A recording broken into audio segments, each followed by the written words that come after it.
जी, वाहेगुरु जी का खालसा, वाहेगुरु जी के फतेह, वाहेगुरु सतनाम, जी। जोहार, सत श्री अकाल। वॉइस ऑफ मानवता चैनल में जुड़े सभी दर्शकों का बहुत-बहुत स्वागत है। मैं हूँ दिव्य सतनामी। आज हमारे साथ जुड़े हुए मेहमानों का मैं परिचय करा दूँ। अमेरिका से जसबीर भाटिया साहब, बहुत-बहुत स्वागत है वॉइस ऑफ मानवता चैनल में भाटिया साहब। जी, दूसरे नमस्कार मेहमान जी। जुड़े हुए हैं बृजेंद्र सिंह साहब आगरा से, उनका भी बहुत-बहुत स्वागत वॉइस ऑफ मानवता चैनल में। बृजेंद्र सिंह जी, सुन पा रहे हैं हमें? जी हाँ, सुन हमारे रहा हूँ। साथ जी, हमारे साथ डॉक्टर आर.आई. सोनवानी साहब जुड़े हुए हैं। डॉक्टर साहब, बहुत-बहुत स्वागत है वीओएम टीवी चैनल में आपका।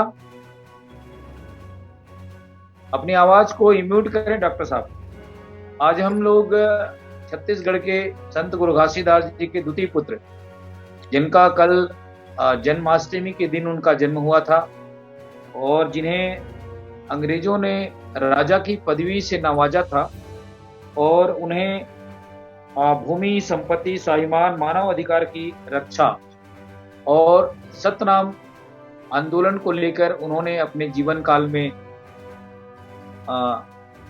बहुत सारे संघर्ष किए और ब्राह्मणवादी और सामंतवादी व्यवस्था के कारण जब उन्होंने रावटी प्रथा शुरू की थी, गांव-गांव में विभिन्न जाति धर्म के लोग सतनाम धर्म से जुड़ते चले जा रहे थे।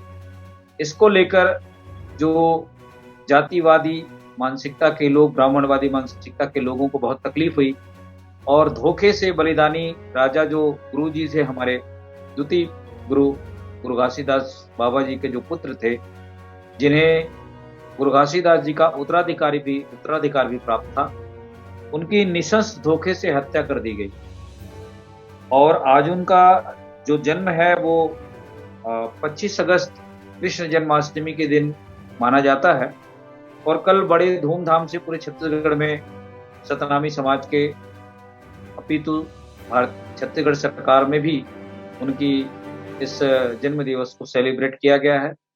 तो आज हम उन्हीं की जीवन से प्रेरित विचारों को लेकर हम चर्चा करना चाहेंगे, क्योंकि जिस ढंग से सिख धर्म गुरुओं में भी शहादत की बातें हम देखते हैं, इतिहास भरा पड़ा है, वैसे ही सतनाम आंदोलन को लेकर, सतनाम के मानने वाले लोगों को लेकर छत्तीसगढ़ में भी हमारे गुरुजी की शहादत हुई है और ऐसे हम गुरुजी की आज चर्चा करने जा रहे हैं, क्योंकि कल उनका जन्म दिवस था। उनका 18 अगस्त 1805 में उनका जन्म हुआ था और 17 मार्च 1860 को उनकी हत्या कर दी गई थी। तो लगभग वो 54 साल के थे और युवा अवस्था में ही उनका इस दुनिया से शहीद हो जाना हमारे समाज के लिए बहुत दुर्भाग्यजनक की बात है। फिलहाल हम आज इसके बारे में प्रथम चर्चा के लिए मैं डॉक्टर आर.आई. सोनवानी के पास जानना चाहूँगा। सोनवानी साहब, जो गुरु बालक दास जी की शहादत है, उसको लेकर जो हम लोगों ने उनके जन्म से लेकर उनके जीवन काल तक की जो प्रेरणा भरी जो जीवन संघर्ष रहा है, इसके संदर्भ में आप रोशनी डालें और हमारे देखने सुनने वाले को बताएँ, क्योंकि गुरु बालक दास जी की जो पर्सनैलिटी है, वो गुरु तेग बहादुर जी की शरीर से या उनकी रंग रूप से मिलता है। तो इस पर प्रकाश डालें, डॉक्टर सोनवानी साहब। सोनवानी साहब, अपनी आवाज़ को म्यूट करें। सोनवानी साहब, अपनी आवाज़ को म्यूट करें। जी, जी, कर दिया हूँ सर। जी, गुरु बालक दास जी के संदर्भ में बताने के पहले मैं 2 पंक्ति कहूँगा साहब। जी, भारत की भूमि भारत की भूमि सतनामियों की लहू से सींचा है, सतनामियों के बलिदान से भारत का इतिहास भी लिखा है। जी। कुर्रे साहब, आप सुनेंगे मेरी इस पंक्ति को? बिल्कुल, बिल्कुल, आप बोलें लगातार, हमारा प्रोग्राम लाइव जा रहा है। मैं ही क्या, बहुत सारे लोग सुन रहे हैं, लाइव सुन रहे हैं आपको। जी, गुरु बालक दास जी के संदर्भ में तो इसके पहले और डिबेट हुआ था, उसमें बहुत कुछ मैं बताया था। गुरु बालक दास जी जब से उत्तराधिकार हुए थे, बने थे या उत्तराधिकार घोषित हुआ था, तब से गुरु बाबा घासीदास जी के सतनाम आंदोलन को उन्होंने आगे बढ़ाने का काम किया। उन्होंने छत्तीसगढ़ अंचल में जो सामंतशाही के कारण, पूंजीवादियों के कारण और बड़े-बड़े जमींदारों के कारण जो आम जनता, जिसमें कृषक भी शामिल थे, मजदूर भी शामिल थे, जो आम जनता की संख्या बहुत होती है, मानी जाती है, ये बहुत ही त्रस्त थे सामंतों से, जमींदारों से। कभी-कभी तो ये भी कहा जाता है कि गाँव गाँव के पटेल और गौटिया होते थे, उनसे भी बहुत प्रताड़ित होते थे। तो ये जो वर्ग के लोग हैं, किसान मजदूर वर्ग के लोग हैं, वे अपनी जमीन जायदाद जो हड़प लेते थे, उसे बचाने के लिए सतनाम आंदोलन में, साथ ही साथ संरक्षण और सहायता पाने के लिए सतनाम आंदोलन में जुड़ते थे। सतनाम आंदोलन में जुड़ने के वजह से इन लोगों को सहारा मिलता था, संरक्षण मिलता था और इस तरह से सतनाम आंदोलन को आम लोगों के सम्मिलित होने से, सहभागी बनने से एक ताकत मिलती थी। ताकत के साथ-साथ इसका प्रभाव बढ़ते जाता था। तो एक पक्ष ये हो गया कि सतनाम आंदोलन में गरीब है, किसान है, मजदूर है, इनको संरक्षण और सहायता मिलती थी और जब बड़े-बड़े मालगुजार और जमींदार लोग या सामंत लोग इन छोटे-बड़े किसानों की जमीन जायदाद को हड़पने की कोशिश करते थे, तो उनकी किसान लोग अपनी आवाज को सतनाम आंदोलन के बीच में रखते थे, गुरु बालक दास जी के बीच में रखते थे और गुरु बालक दास जी इन लोगों की सहायता करने के लिए सामंतों के खिलाफ आवाज उठाते थे, सामंतों के खिलाफ, जमींदारों के खिलाफ आवाज उठाते थे और इसीलिए सामंतों और जमींदारी को के खिलाफ आवाज उठाने का बालक दास के खिलाफ गुरु बालक दास जी कोप का भाजन हुआ। वे गुरु बालक दास जी के खिलाफ फिर ईर्ष्या करना, षड्यंत्र करना, साजिश रचना शुरू कर दी। दूसरी बात ये है कि गुरु बालक दास जी ने अपने सतनामी समाज की रक्षा सुरक्षा के लिए उन्होंने सैनिक सेना का गठन किया था और सेना का गठन करने के कारण ये सभी सेना जो है सतनाम सेना कहलाते थे और ये सतनाम आंदोलन में जो शरीक होते थे, उन लोगों की रक्षा करते थे, समाज की रक्षा करते थे और कोई भी समाज के लोगों के खिलाफ यदि जुल्म करते थे, तो ये सेना जो है उनके रक्षा के हेतु ये खड़े हो जाते थे। फलस्वरूप क्या है कि सतनाम सेना या सतनाम आंदोलन के खिलाफ जो है जुल्म करने की कोशिश करना बंद कर दिए या जुल्म होना बंद हो गया। तो इस तरह से सतनाम आंदोलन का प्रभाव जो है छत्तीसगढ़ अंचल में बहुत व्यापक हो गया था। बहुत ही इसका प्रभाव था और प्रभाव इतना ही नहीं, उन्होंने इस सतनाम आंदोलन के अंतर्गत जो धार्मिक क्षेत्र में जो कर्मकांड था, अंधविश्वास था, जाति-पाति का जो भाव था, इसको भी खत्म करने के लिए पूरी कोशिश किया गया और इसलिए क्या है कि छत्तीसगढ़ में रहने वाले कट्टरपंथी हिंदू है, जिसमें उच्च वर्णीय लोग आते हैं, इन लोगों को असह्य हो गया, सहनीय नहीं रहा, असह्य हो गया, इसलिए इस सतनाम आंदोलन के लोगों के प्रति उनमें ईर्ष्या पनपने लगी, गुरु बालक दास जी के खिलाफ उनमें द्वेष पनपने लगा और उन्होंने यह साजिश रची कि किसी भी तरह से क्या है, इनके जो मुखिया है, मुखिया का मतलब है गुरु बालक दास जी है, इसको केन-केन प्रकारे साजिश के द्वारा इनको मार डाला जाए, इनकी हत्या कर दी जाए,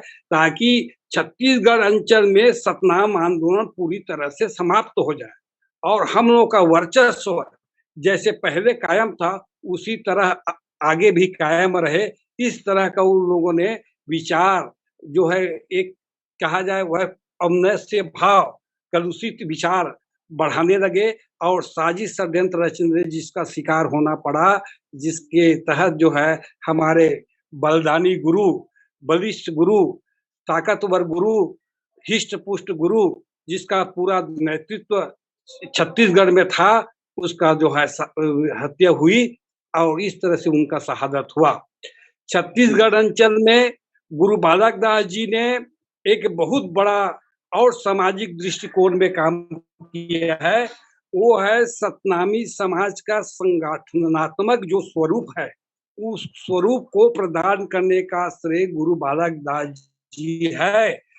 सतनामी समाज के सही ढंग से संचालन के लिए, सही ढंग से संगठन को बढ़ाने के लिए और एकता लाने के लिए लोगों को में साहस और प्रतिभा बढ़ाने के लिए, अनुशासन बढ़ाने के लिए, त्याग और समर्पण की भावना जो है वो बढ़ाने के लिए उन्होंने राजमहल हर क्षेत्र में एक-एक राजमहल नियुक्त किया।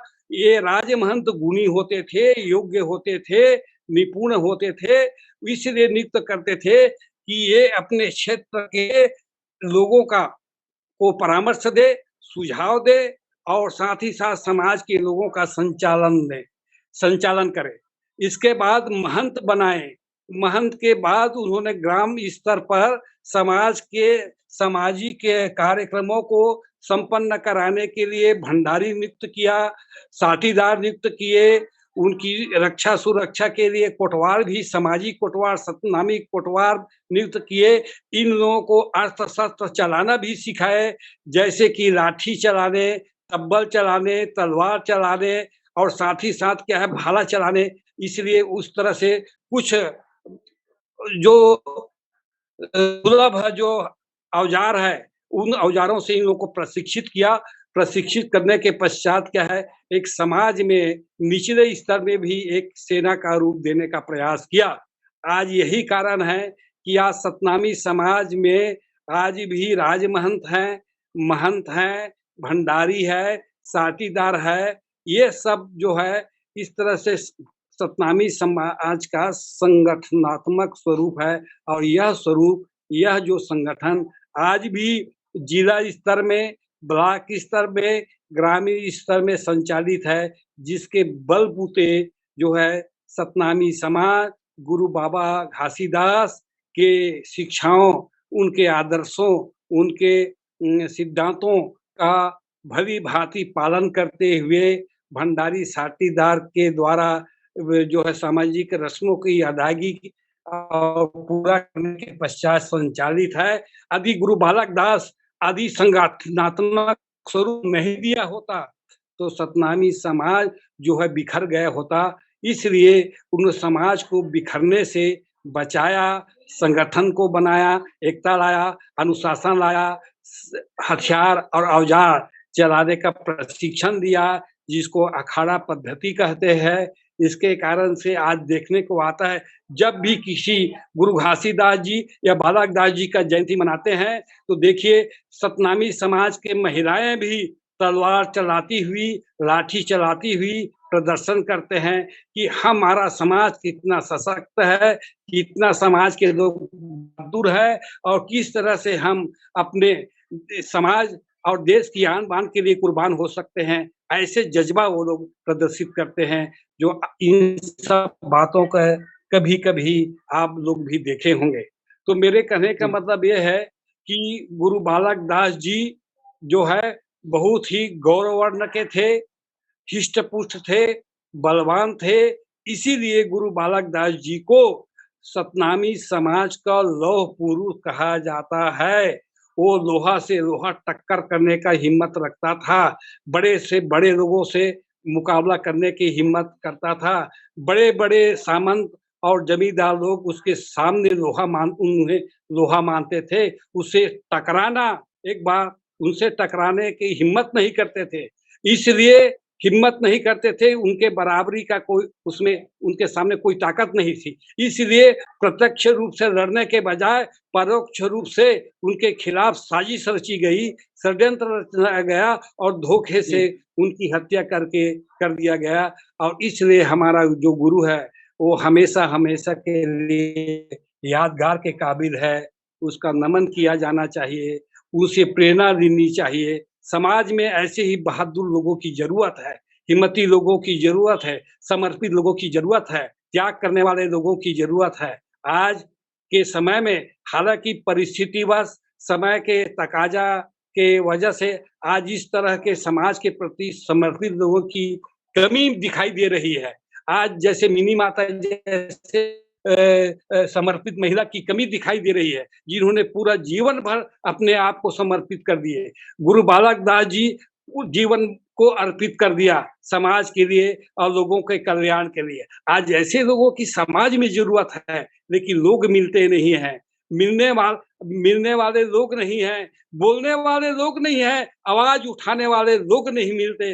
आज ज़रूरत है आवाज़ उठाने वाले लोग की, सामने खड़ा होके अपनी बात रखने वाले लोग की ज़रूरत है। संघर्ष करने वाले लोग जैसे लोग की ज़रूरत है, मुकाबला करने वाले लोग की ज़रूरत है। इसके लिए सामाजिक रूप से, आर्थिक रूप से संपन्न होना बहुत ज़रूरी है। जब तक आपकी आर्थिक ताकत नहीं बढ़ेगी, जब तक सामाजिक ताकत नहीं बढ़ेगी, तब तक हम वर्तमान समय में समाज के सामने जो चुनौतियाँ हैं, उसका मुकाबला नहीं करने पाएँगे। इसलिए जी, सामाजिक रूप से ताकतवर बनना है, आर्थिक रूप से ताकतवर बनना है और मैं एक सुझाव देना चाहता हूँ। ये सुझाव का पालन करना पालन करे या ना करे, चाहे माने या ना माने, यदि समाज को सशक्त बनाना है, तो सतनाम फाउंडेशन आर्थिक सहायता कोष की स्थापना करनी होगी और समाज के लोगों को आर्थिक रूप से सहायता देनी पड़ेगी। पढ़ाई के क्षेत्र में जो आगे बढ़ना चाहते हैं, उनको आर्थिक मदद देना होगा। व्यवसाय के क्षेत्र में जो व्यवसाय करना चाहते हैं, उनको आर्थिक सहायता देना होगा। समाज के कमज़ोर लोगों को ही यदि आप जो है यदि सक्षम बनाने की कोशिश करेंगे, तो जो है समाज के लोग जो है सक्षम हो पाएँगे। उनकी जो जीवन का स्तर में तब्दीली आएगा, बदलाव आएगा। आपके बराबरी में जब खड़ा होने के लायक हो जाएँगे, तो निश्चित ही समाज के दिया हुआ एहसान, समाज द्वारा किया हुआ एक सहयोग है, उसको वो लोग भूल नहीं पाएँगे। कहा जाएगा कि सतनाम फाउंडेशन आर्थिक सहायता कोष के बलबूते मैं इतना ऊँचा उठा हूँ, इतना आगे बढ़ा हूँ, इसलिए वो लोग भी सोचेंगे कि समाज के प्रति मेरा भी कुछ फर्ज बनता है, उसको पूरा करना, निभाना मेरा कर्तव्य समझेंगे। तो इसलिए मैं चाहता हूँ यदि गुरु बालक दास जी के से प्रेरणा लेनी है, तो समाज के हर स्त्री पुरुष को सशक्त और बलवान बनाना ज़रूरी है। सामाजिक रूप से, आर्थिक रूप से और अन्य दृष्टिकोण से है, भी उनको सक्षम बनाना पड़ेगा। नहीं तो यदि हमारे ही समाज में असमानता और इस असमानता का मतलब मेरा ये अर्थ नहीं है, सतनाम पंथ जो है धर्मनिरपेक्ष समानतावादी पंथ है, समाज है। स जो असमानता की बात है, जो समाज में अमीरी-गरीबी या का जो भी इस तरह से देखा जाता है, रेखा दिखाई पड़ती है, इस रेखा को मिटानी पड़ेगी और ये तब मिटेगी जब हमको उसके हाथ को पकड़ कर आगे खींचने की कोशिश करेंगे। पैर ना पकड़कर हाथ को पकड़ कर आगे बढ़ाने की कोशिश करेंगे, तब जो है हमारी बराबरी में या समाज के अन्य लोगों के बराबर में आप होगा। यदि पैर को खींचेंगे तो गिरना ही पर स्वयं भी गिरेंगे, वो भी गिरेगा। लेकिन हमको आगे बढ़कर उसके हाथ को पकड़ कर खींचना पड़ेगा और जहाँ हम खड़े हैं, वहाँ पर उनको लाकर खड़ा करना होगा, ऐसा मेरा मानना है। और जी, यदि इस तरह से हम खींचने की कोशिश करेंगे, आगे बढ़ाने की कोशिश करेंगे, तो निश्चित है कि आज हमारा समाज इतना प्रबल, इतना संपन्न और इतना ताकतवर हो जाएगा कि हम आँख में आँख गड़ाने की मिलाने के काबिल हो जाएँगे, हाथ में हाथ मिलाने के काबिल हो जाएँगे और एक साथ चलकर हम दूसरे को जो हमको पीछा करने की कोशिश करते हैं, उसको हम पीछा करने के काबिल बन जाएँगे। इस तरह से मेरी भावना जी, है मेरा मानना है और मैं इतना कहना चाहूँगा, ऐसे गुरु बालक दास जी के संदर्भ में पूर्व में भी कुछ चर्चाएँ कर चुका हूँ। आज जी, गुरु बालक दास जी को उनके जन्म दिवस पर मैं नमन करता हूँ और मैं यही अपेक्षा करता हूँ, चाहत रखता हूँ, उम्मीद रखता हूँ कि गुरु बालक दास जी की जो भी कृतित्व है, उनकी जो प्रेरणा है, उस प्रेरणा को आज हमको उतारने की ज़रूरत, उस पर चलने की ज़रूरत है। धन्यवाद। जी, बहुत शुक्रिया रईस सोनवानी साहब, हम आपके पास फिर से लौटेंगे। मैं ब्रिजेंद्र सिंह जी के पास जानना चाहूँगा। ब्रिजेंद्र सिंह जी, जैसा कि हम लगातार बीच-बीच में ये चर्चा कर रहे हैं कि यूनिवर्सल ट्रूथ के मानने वाले लोग, सतनाम के मानने वाले लोग, उसमें कोई सिर्फ़ सतनाम पंथ की बात नहीं है, लेकिन जो गुरु बालक दास जी का जो शहादत हुआ, वो सत्य के खातिर हुआ, सत्य के प्रचार के कारण हुआ और सत्य के मार्ग में लोगों को दिशा-दशा को लेकर जो आगे बढ़ रहे थे, उसके कारण जो जो भारत के अंदर में जो नस्ल भेद और अ, रंग भेद से भी ज़्यादा खतरनाक जो जाति भेद का था, उसको लेकर गुरु जी की जो शहादत हुई। मैं अभी आप सोनवानी जी की बात सुन रहे थे ब्रिजेंद्र सिंह साहब, आप एक अनुभवी व्यक्ति हैं जिस ढंग से तमाम सिख गुरुओं की भी शहादत हुई है या बलिदान हुए हो और भी बहुत सारे गुरुओं की जो जो मृत्यु का मतलब अगर जाते हैं, तो उसमें भी कहीं न कहीं हत्या की साजिश नज़र आती है। तो इस संदर्भ में हम आपके पास जानना चाहेंगे कि आखिर ऐसे सत्य के पथ प्रदर्शक जो मुखिया थे या अगुवा गुरु थे, इनकी कहीं न कहीं हत्या को आप किस दृष्टि से देखते हैं, ब्रिजेंद्र सिंह साहब?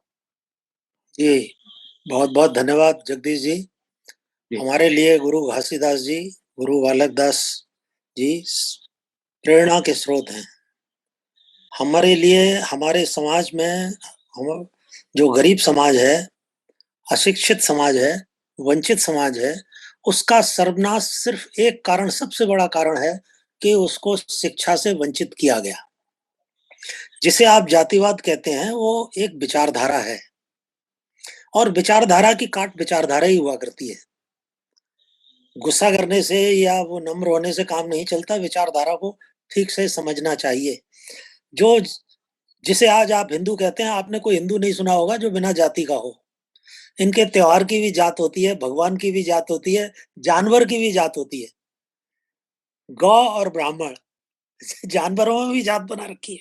अभी एक गाय अगर मर जाए तो बहुत बड़ा बवाल हो सकता है, क्योंकि उसको स्टेटस दे दिया है गाय को ब्राह्मण का, जो कि माँ मतलब सांसों में इस देश के विषमता और शोषण और अपमान समाज का है।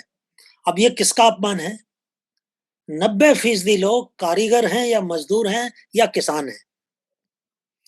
किसान और मजदूर, इनको बांटा गया 7,700 जातियों में। अकेले किसान कम्युनिटीज बटी हुई हैं, जिनको आप जिनको आप बैकवर्ड कहते हैं या शूद्र कहते हैं भाषा में।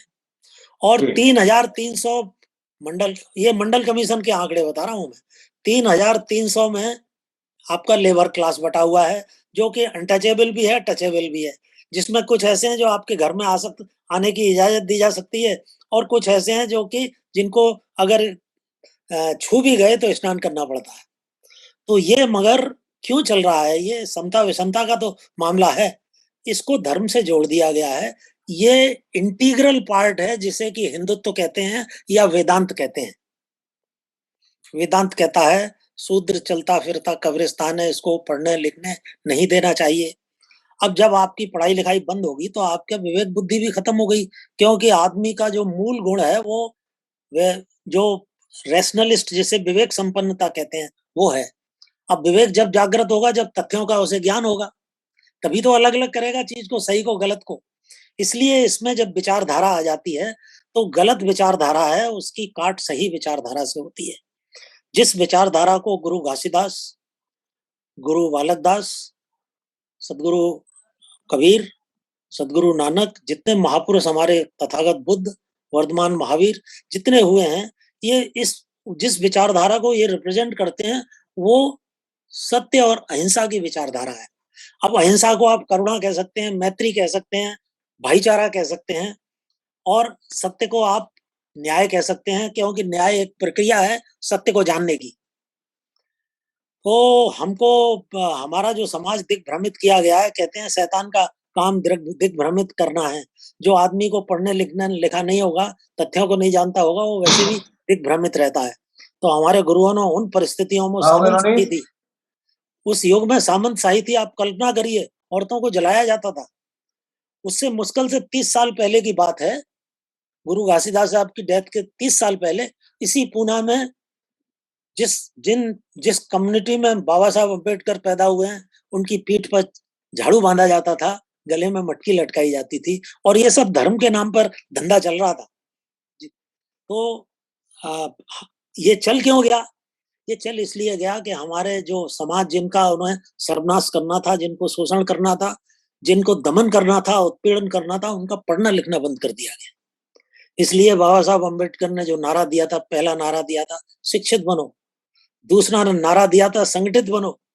आपने सोनवानी जी ने कितना डिटेल में बताया है। उस जमाने में जब इतनी सीमाएं थी, तब कितना बड़ा काम हमारे महापुरुषों ने किया है। हमको प्रेरणा लेनी चाहिए।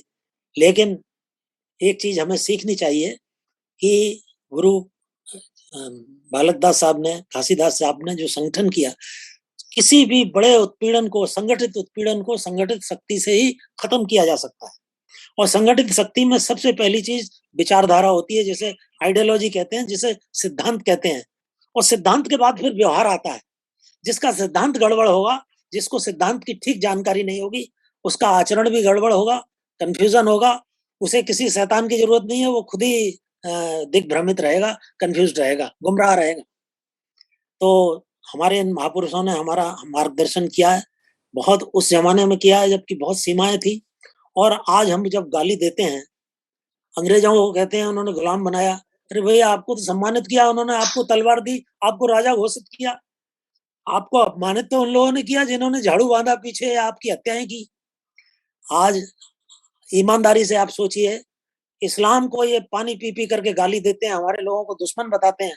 ईमानदारी की बात यह है कि 80% मुसलमान हमारे लोगों में से कन्वर्ट होकर के उस अपमान से बचने के लिए ये कार्य, मजदूर और किसान लोग कन्वर्ट हुए हैं। ये जो शोषक उत्पीड़न करने वाले हैं, वो हुए भी होंगे तो सत्ता के लिए होंगे, और 2-3% हुए होंगे। एक चीज और नहीं भूलनी हमें चाहिए, सिद्धांत की से इससे जुड़ा हुआ है। आप जब इस्लाम को जब ये गाली देते हैं, क्या हम ये भूल सकते हैं कि इस्लाम की बुनियाद रखी है उन गुलामों ने जो बाजारों से खरीदे हुए थे, और बाजारों से खरीदे हुए गुलाम को उन्होंने अपना दामाद बनाया और सत्ता हाथ में दी और सुल्तान बनाया। आपको ये भी नहीं भूलना चाहिए, अलाउद्दीन खिलजी का नाम सुन के जो आज भी ये कांप जाते हैं, उसका चीफ ऑफ आर्मी कौन था? उसका महानायक सेनापति कौन था? आप तो जब लाठी चला रहे थे, वो आदमी जो कभी कोई लड़ाई हार करके नहीं लौटा, जो आज भी कन्याकुमारी पे जिसकी बनाई हुई मस्जिद बनी हुई है, जिसने कि पहली बार दक्षिण भारत को रौंदा, वो एक गुजरात का शेड्यूल कास्ट का आदमी था, जिसे मलिक कफूर कहते हैं। उस जमाने में इतना सम्मान किसने दिया होगा इन दलित दबे कुचले लोगों को? तो जब ये मुसलमानों को गाली देते हैं, जब नंबर 1 दुश्मन समझते हैं, जब रात को भी इन्हें सपने में पाकिस्तान दिखाई देता है, जबकि औरंगजेब रात दिन दिखाई दिया करता है, और हमारे ही मित्रों को दुश्मन बनाते हैं, तो हमको अपनी अकल से जब ही काम ले सकते हैं जब हम शिक्षा को सर्वोपरि स्थान देंगे। और मेरिट पर मेरा तेरा कुछ नहीं, तराजू लेके न्यायाधीश बैठा है, पलड़ा किस तरफ जा रहा है। इसे राग और द्वेष से ऊपर उठ करके, पक्ष विपक्ष से ऊपर उठ के निष्पक्ष हम जब ही सोच सकते हैं जब हमारी उच्च कोटि की शिक्षा होगी, हमारे वैचारिक स्पष्टता होगी, और हमें ऐतिहासिक तथ्यों का ज्ञान होगा। मैं ज्यादा नहीं कह सकता, मैं क्योंकि हम लोग उत्पीड़ित उस समाज के हैं जिसका सर्वनाश किया गया है, तो कुछ भावुक हो जाना भी कोई गलत नहीं है, क्योंकि हमारे सिरों पर हमारे पूर्वजों के अपमान का बोझ रखा हुआ है, जिसको देख करके रूह कांप जाती है। आज हमारे बच्चों को पता नहीं है अगर, तो उनको बताना चाहिए कि गुरु बालक दास ने क्या किया हमारे लिए। महात्मा फूले 2 साल पहले ही, जब गुरु घासीदास साहब की डेथ हुई है, 2 साल पहले पूना में शिक्षा की बुनियाद रख रहे थे। आज उन्हें जब उनका नाम को दबाने की कोशिश की, आज हमारा समाज समझने लगा है कि सामाजिक आंदोलन के इतिहास के वो हमारे पिता थे। बाबा साहब अम्बेडकर के नाम को दबाने की कोशिश की। ये सब षड्यंत्रकारी इसलिए सफल होते हैं कि हम शिक्षा को सर्वोच्च ध्यान नहीं देते।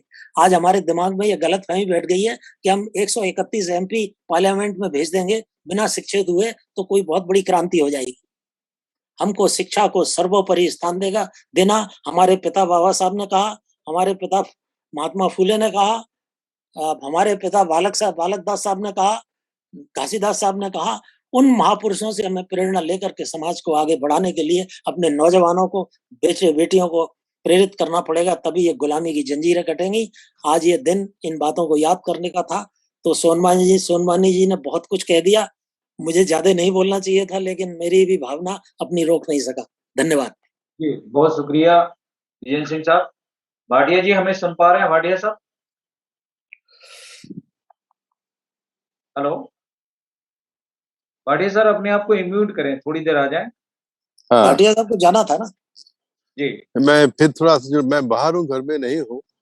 जी, जी, ठीक है सर। लेकिन फिर मैंने इसलिए मैं वीडियो ऑन नहीं किया हुआ है।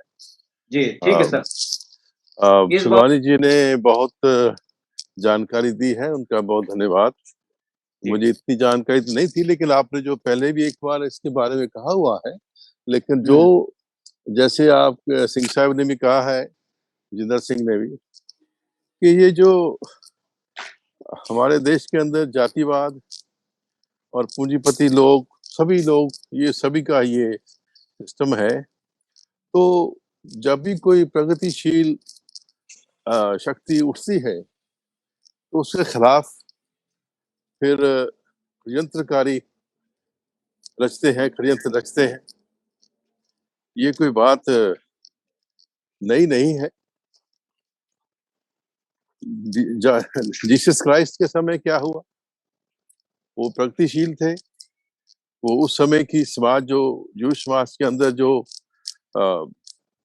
भ्रष्टाचार था, उन्होंने उसके खिलाफ आवाज उठाई। अब आपको मालूम है क्या हुआ उनके साथ।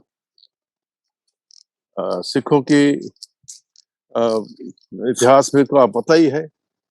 अब देखें, गुरु गोविंद सिंह के दोनों बच्चे छोटे वाले, क्या 5-7 साल की उम्र क्या होती है कि बच्चे, मासूम बच्चों के, जब उसमें मुगल कोर्ट के अंदर सरहंद में उनके बारे में बातें हुई, तो सबसे ज्यादा जो उनको सजा देने की आवाज उठाई थी वो हिंदू थे। मैं हिंदू समाज की बात नहीं करता हूँ, सभी अच्छे बुरे नहीं है। जो सुचानंद थे, उस मेरे ख्याल का नाम सुचानंद, उन्होंने कहा ये सांप के बच्चे हैं, इनको मार देना चाहिए। लेकिन उसी दूसरी तरफ टोडरमल है, वो भी तो अपने ही समाज के थे। उन्होंने सोना बिछा के वो जमीन को खरीदा था जहां छोटे बच्चों की शहादत हुई थी। तो ये मेरे कहने का मतलब ये है कि प्रगतिशील जो लोग होते हैं, उनके खिलाफ षड्यंत्र रचे जाते हैं, ये कॉन्स्पिरेसी रची जाती है। और बड़े दुर्भाग्य की बात है कि गुरु बालक दास जैसे प्रगतिशील गुरु को इस तरह से उन्होंने शहीद कर दिया। तो लेकिन बात यह है कि उसके बाद फिर क्या प्रचार ज्यादा हो नहीं पाया। उसके बाद जो सतनामी समाज है, बढ़ नहीं पाया। जो आपने कहा, सुलवानी जी ने, कि महंत वगैरह सब उन्होंने नियुक्त किए हैं, क्या वो अपना फर्ज निभा रहे हैं? क्या इस विचारधारा को आगे ले जा रहे हैं, या वो भी अपने ही सत्ता में बैठे हुए हैं? तो ये सब सोचना है। बाकी जो सोनवानी साहब ने कहा कि फंड पैदा करना चाहिए ताकि जो समाज के लोग हैं उनको जरूरत के हिसाब से, जैसे सिंह साहब ने कहा कि शिक्षा के ऊपर जोर देना चाहिए, तो मैं उनका समर्थन करता हूं कि आप लोग सब मिलके ऐसा एक फंड बनाए ताकि जितने भी जरूरतमंद नौजवान हैं उनकी शिक्षा के लिए आप उनको प्रोत्साहन करें, उनको एनकरेज करें। जितनी ऊंची से ऊंची शिक्षा वो पा सकते हैं उनको दी जाए, ताकि ये ना हो कि जो उसके पास पैसे नहीं है इसलिए वो शिक्षा नहीं ग्रहण कर सकते। तो यही आज के जमाने में कर सकते हैं। और जो गुरु बालक दास की जो विचारधारा है, प्रगतिशील विचारधारा है, उसको आगे बढ़ाना चाहिए। तो इतना ही कहूंगा मैं। अफसोस की मेरी बात है कि बालक दास के बाद में मैं नहीं जानता हूँ कितना प्रचार हुआ, कितना प्रगति हुई आपके समाज में। ये मेरे मेरे ज्ञान नहीं है, आप ज्यादा जानते हैं, तो इतना ही कहूंगा। बहुत बहुत धन्यवाद।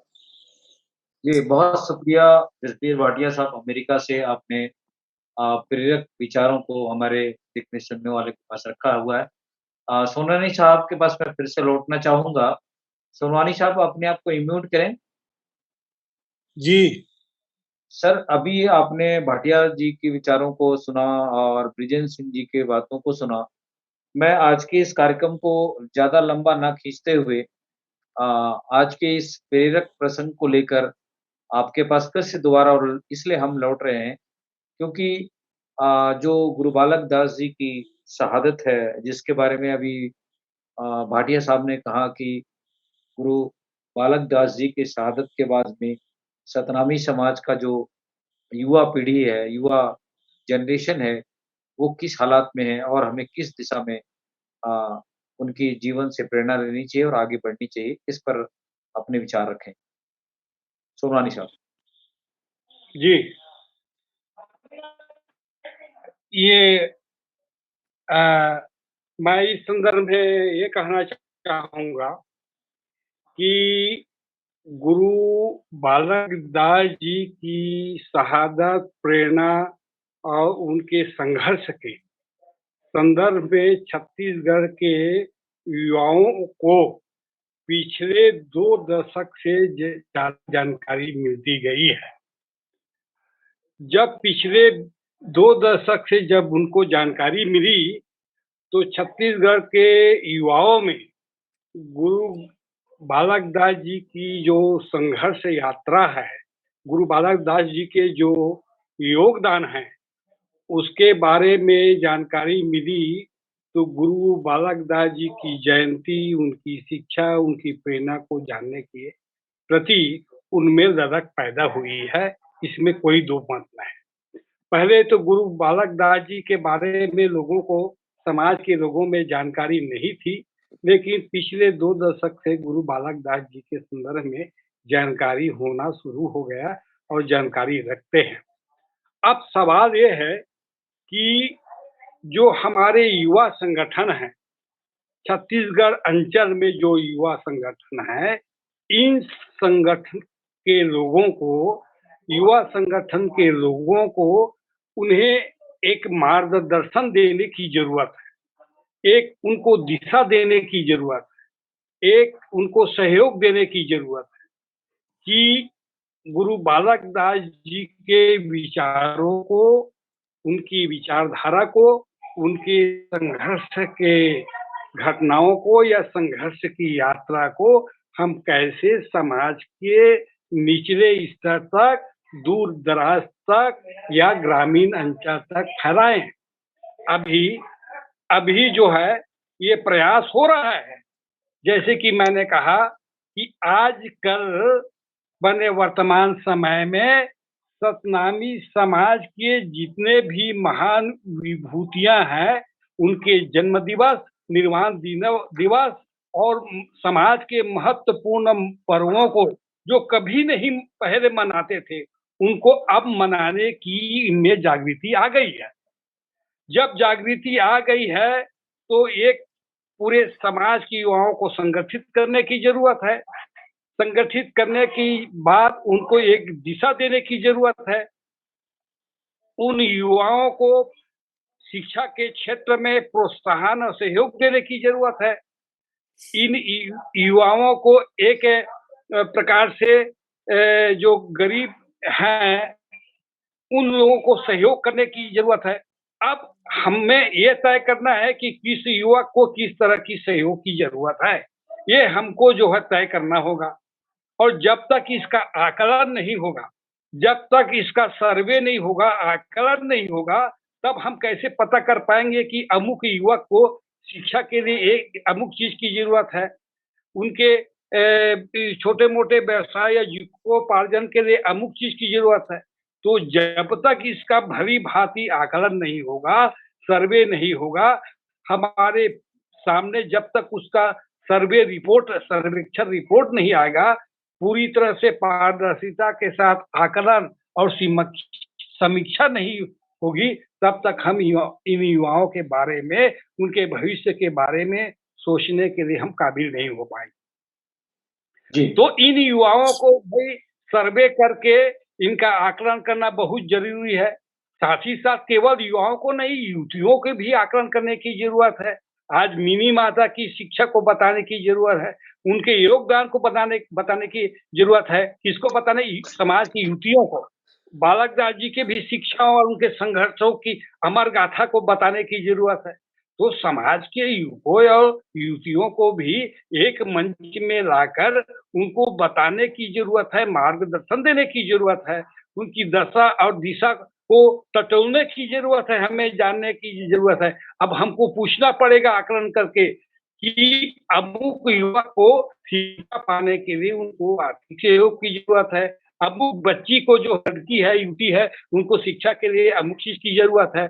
अमुक जो व्यवसायी है, छोटे-मोटे धंधे नहीं करना चाहते हैं, जिनके पास बिल्कुल जमीन जायदाद नहीं है, मजदूरी के भरोसे उनका जीविकोपार्जन हो रहा है, जीवन चला रहे हैं, लेकिन वो उनमें ये योग्यता है कि वो छोटे-मोटे व्यवसाय कर सकते हैं। तो ऐसे बच्चों को व्यवसाय करने के लिए भी हमको मदद करनी पड़ेगी। तो हमको क्या है, इन लोगों को खड़ा करने की जरूरत है, इन लोगों का आकलन करने की जरूरत है, इनकी चाहत क्या है, इनका लक्ष्य क्या है, ये चाहते क्या हैं। हम समाज के गुरुओं, महापुरुषों की गाथा को सुना के छोड़ देने से ही काम नहीं चलेगा महोदय। इनकी गाथाओं को सुनाएंगे, लेकिन उसको हम आगे कैसे बढ़े, उनके जब तक तरकीब नहीं बताएंगे, तब तक वो आगे नहीं बढ़ पाएंगे। तरकीब बताना भी जरूरी है। गाथा को सुनने के पश्चात उनको आगे बढ़ने की तरकीब बतानी होगी और आगे बढ़ने के लिए उनको सहायता करनी पड़ेगी। उनके आकलन के अनुसार, जरूरत के अनुसार उनको सहायता करनी पड़ेगी। किसी को पढ़ने लिखने की जरूरत है, तो क्या उनको पुस्तक की, साहित्य की जरूरत है? पुस्तक की जरूरत है। कोई यदि साहित्य या पुस्तक दे सकते हैं, वो भी सहयोग होगा। आर्थिक सहयोग कोई देना चाहते हैं, तो वो भी सहयोग होगा। हमको सहयोग के कितने प्रकार है, हम किस प्रकार के सहयोग करते हैं, हमको सहयोग करना पड़ेगा। जब तक हम सहयोग नहीं कर पाएंगे, तब तक जो पिछड़े व्यक्ति हैं, उनको हम अपने बराबरी में ला नहीं पाएंगे।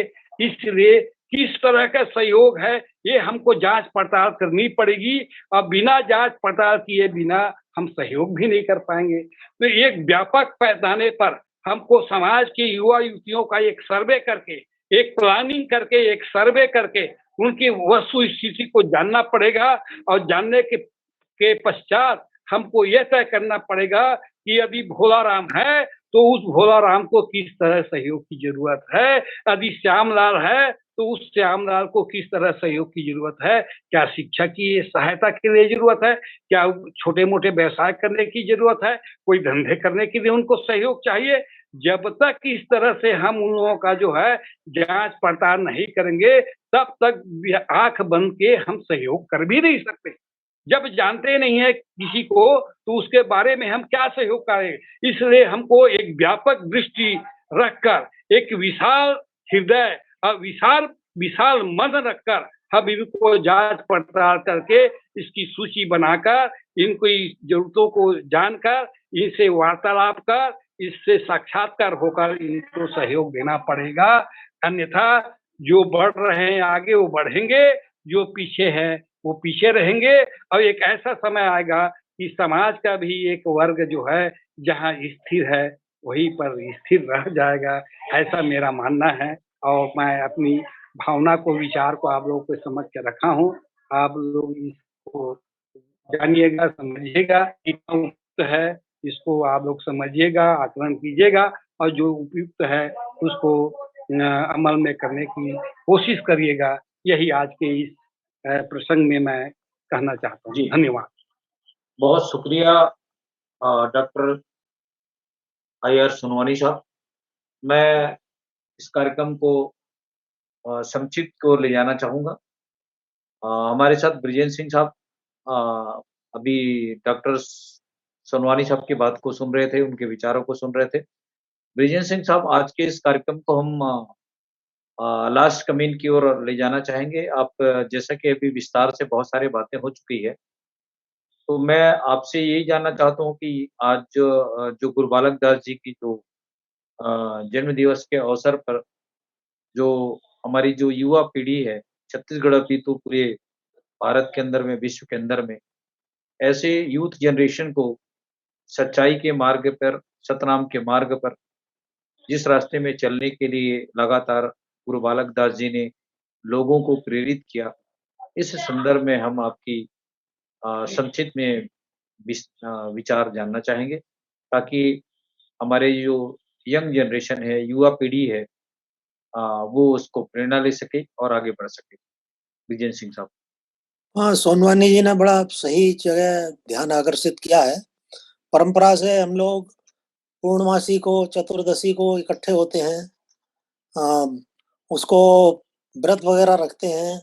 इन चीज़ों को जो पहले से हम परंपराएँ संगठित होने की हैं, उनको रखें और कोई हफ्ते में 1 दिन चुनें, 15 दिन में 1 दिन चुनें, जहाँ पर ये सब चीज़ों पे विचार-विमर्श होना चाहिए। अपने महापुरुषों के बारे में बताना चाहिए।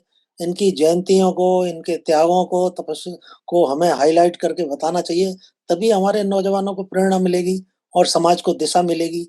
एक जीवनी बायोग्राफी ऐसी चीज़ होती है, जो हिस्ट्री से भी ज़्यादा इम्पोर्टेंट होती है, क्योंकि वो जो जीवन महापुरुष का होता है, वो महापुरुष इतिहास का निर्माण किया करते हैं। तथ्यों से जुड़ा होता है। तो इसलिए अपने महापुरुषों की वैज्ञानिक दृष्टि से उनकी जीवनी को पढ़ा जाना चाहिए। ऐतिहासिक तथ्यों का नौजवानों को ज्ञान दिया जाए और संगठित तरीके से ये किया जाए, जैसे कि कोई 15 दिन में, हफ्ते में कोई एक दिन चुन लिया जाए, डिबेट कराई जाए, तो ये परिवर्तन हो सकता है। बहुत अच्छी सोनवानी जी ने बात कही है। इस पर आप लोग बैठ करके इस पर विचार विमर्श किया जा सकता है। ये जी। लेकिन होना चाहिए ये काम। और अपने महापुरुषों को, जो आदमी अपने बुजुर्गों को, अपने महापुरुषों को श्रद्धा से नहीं देखता, श्रद्धा नहीं देना जानता, उसका उत्थान होना संभव नहीं होता। इसलिए अपने महापुरुषों को पहचानना, उनके प्रति श्रद्धा का भाव रखना, उनसे सीखना ये बड़ा ज़रूरी है। धन्यवाद। जी, बहुत शुक्रिया। भाटिया साहब हमें सुन पा रहे हैं? हेलो। जी, सुन रहा हूँ मैं।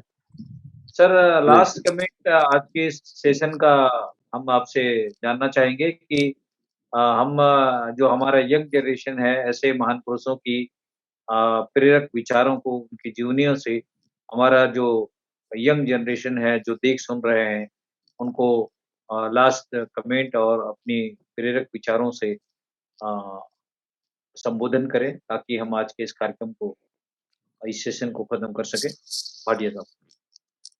जी, एक बात मुझे कहनी है कि जब हम कहते हैं कि कोई सर्वे करेगा, तो कोई सर्वे नहीं करेगा। क्योंकि कोई व्यक्तिगत नहीं होता कोई। कोई तो कोई होता है। उसका कोई नाम नहीं होता, इसलिए कभी होता ही नहीं। आज शुरू करिए, सुहानी साहब ने कहा है, हर इंसान को देखना है मेरा क्या फर्ज है, मैं क्या कर सकता हूँ, तभी उन्नति होती है। अगर आदमी किसी दूसरे के ऊपर छोड़ दे, तो फिर दूसरा आदमी कोई होता ही नहीं, दूसरा आदमी को होता ही नहीं। तो मैं कहता हूँ आज इसी वक्त शुरू करें सतनामी समाज उत्थान संगठन, नाम दे देता हूँ आपको। अभी से आज से अभी इस वक्त शुरू करिए। कोई सर्वे करने की क्या जरूरत है? जब पता है शिक्षा की जरूरत है, तो फिर सर्वे करने की क्या जरूरत है भाई? शिक्षा तो सब नौजवानों को चाहिए। इसमें कोई दूसरी बात सर्वे की मैं नहीं जानता हूँ, समझता हूँ। अपने आप सर्वे हो जाएगा जब शुरू करेंगे आप। तो जिनको जरूरत होगी, आप अपने जब समारोह करते हैं, उनमें आप अनाउंस करिए ऐसा ऐसा हमने संगठन शुरू किया है, जो जरूरतमंद है वो हमारा संपर्क करें और हम क्या मदद कर सकते हैं, अपने आप लोग आएंगे। तो बस इतना ही कहूंगा, शुरू करिए, इंतजार मत करिए। गुरु बालक दास को अब संसार से गए हुए 200 साल हो चुके ना जी। हाँ, तो 200 सालों में क्या हुआ? हम यही इंतजार करते रहेंगे कोई सर्वे करेगा या कोई आके हमें हमारा उत्थान करेगा? ये तभी होता है जब हर इंसान अपनी जिम्मेदारी समझे और वो सोचे कि मैं क्या कर सकता हूँ, चाहे एक का भला कर सके, वो भी बड़ी बात। तो उनके विचार बहुत अच्छे हैं मैं पूरी तरह से समर्थन करता हूँ और मैं चाहता हूँ कि आप इसको शुरू कर दें, इंतज़ार मत जी। करें। वही बात है। जी, बहुत शुक्रिया जसबीर भाटिया साहब, आपने सच बात कह दी। आज करे सो काल करे सो अब और जो कल बहुरी करना है आज करेगा कर, जो कब, ये आज कबीर करना है साहब अभी की कर। जी, जी। यही तो बात। कबीर साहब की भी यही एक मार्मिक विचार लोगों को उन्होंने संदेश दिया था। मैं आज के को ही क्या कहना चाहूँगा, नेक्स्ट सेशन में हम ज्वलन को लेकर या और भी किसी महान पुरुषों की जीवनी को लेकर हम फिर से हाजिर होंगे। तब तक वॉइस ऑफ मानवता चैनल से आप लगातार जुड़े रहें और हमारे होने वाले कार्यक्रमों को आप देखें, लाइक करें, कमेंट करें, शेयर करें, ताकि आपके विचारों से हम और नई सीख सकें। तब तक के लिए वॉइस ऑफ मानवता चैनल में आज के इस कार्यक्रम को यहीं विराम देना चाहते हैं और ख़ास करके हमारे जो ख़ास मेहमान आज जुड़े हुए थे बिजन सिंह साहब का, जसबीर भाटिया साहब का, आरआई सोनवानी साहब का और मेघराज जी का हम बहुत शुक्रिया अदा करते हैं कि उन्होंने आज के इस सेशन के लिए हमें समय निर्धारित किया। वॉइस ऑफ मानवता चैनल से आप जुड़े रहें। वाहेगुरु जी का खालसा, वाहेगुरु जी की वाहेगुरु जी फतेह। की फतेह। आप एक सभी बात का कहना बहुत-बहुत चाहता हूँ, धन्यवाद। एक बात कहना जी, चाहता हूँ। देखिए इस समय भारत में किसान ये आंदोलन चल रहा है। किसान लोग कौन है? इस वक़्त सोसाइटी में सबसे जो नीचे दबे हुए लोग हैं, वो किसान हैं। उनकी आवाज़ के साथ सब लोग उठें, उनके लिए इंसाफ माँगे, जी, तभी तो संगठन हो पाएगा ना, तभी तो प्रगति होगी। और ये अब कहें कि ये तो भई पंजाब या हरियाणा के लोगों की बात है, हमें क्या उससे? ऐसा नहीं होता, यू नो। तो जब भी कोई प्रगतिशील अ, जो मूवमेंट चलती है, तो उसके साथ सबको समर्थन देना चाहिए। ये भी समय की ज़रूरत है इस वक़्त। जी, धन्यवाद। जी। जी, बहुत शुक्रिया आपने इस प्रोग्राम के माध्यम से जो भारत के अन्नदाता हैं, जिनसे हमारा अ, रोज़ी-रोटी और कपड़े का मकान का जो व्यवस्था होता है और हमारी जो भूख मिटती है, ये एक बहुत बड़ा सवाल है, क्योंकि हम पैसे को तो नहीं खा सकते, अन्न से ही हमारी भूख मिट सकती है। तो आज के इस प्रेरक प्रसंग को भाटिया जी ने इंडिकेट किया है, मैं उनका धन्यवाद करता हूँ और आज के इस कार्यक्रम को हम यहीं समाप्त करेंगे। आप सभी मेहमानों का बहुत-बहुत धन्यवाद। वाहेगुरु जी का खालसा, वाहेगुरु जी की फतेह। वाहेगुरु जी की फतेह। सतनाम जोहार, जय भीम। सतनाम। सतनाम। वाहेगुरु जी की फतेह।